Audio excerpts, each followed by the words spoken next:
తాకట్లో ఉన్న మీ బంగారాన్ని విడిపించి ఆ రోజు ఆన్లైన్ రేటుకి కొంటాం. Sharma gold company. ఎత్తైన గోడల వెనుక ప్రపంచంతో సంబంధాలు లేకుండా లోపలే మగ్గేవారే ఖైదీలు. క్షణికావేశంలో చేసిన నేరాలకు కటకటాల వెనుక జీవిస్తున్నారు. గత కొంతకాలంగా ఖైదీల ఆత్మహత్య ఘటనలు పెరుగుతున్నాయి. మానసిక అనారోగ్యంతో ప్రపంచవ్యాప్తంగా పలువురు ఖైదీలు బలవన్మరణానికి పాల్పడుతున్నారు. వీటిని అరికట్టేందుకు కొన్ని దేశాలు చర్యలు చేపడుతున్నాయి. తాజాగా ఇటలీ ప్రభుత్వం ఖైదీల కోసం ఏకాంత గదులను ఏర్పాటు చేసింది.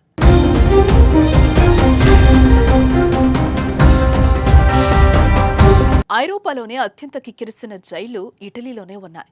ఈ దేశంలో 62,000 మంది ఖైదీలు వివిధ నేరాలు శిక్ష అనుభవిస్తున్నారు.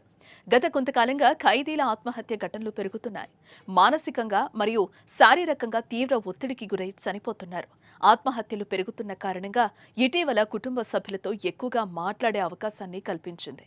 తాజాగా భాగస్వాములతో ఏకాంతంగా గడిపేందుకు గదులను ఏర్పాటు చేసింది.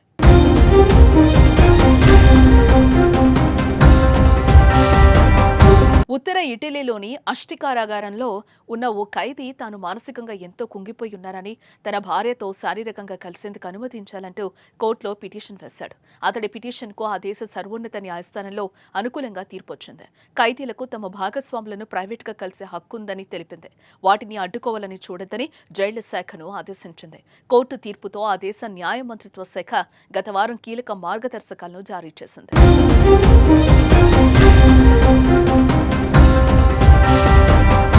ఈ నేపథ్యంలో దేశంలోని సెంట్రల్ ఉమ్బ్రియా ప్రాంతంలోని జైల్లో తొలిసారిగా ఏకాంత గదులను ఏర్పాటు చేశారు.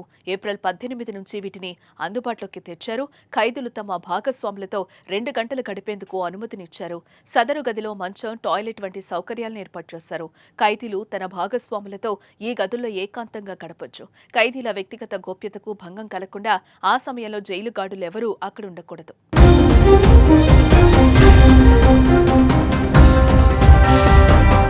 ఈ తరహా సదుపాయం ఐరోపాలోని చాలా దేశాల్లో ఇప్పటికే అందుబాటులో ఉంది. ఫ్రాన్స్, జర్మనీ, స్పెయిన్, నెదర్లాండ్స్, స్వీడన్లోని కొన్ని జైళ్లలోనూ ఖైదీలకు ఏకాంత గదులున్నాయి.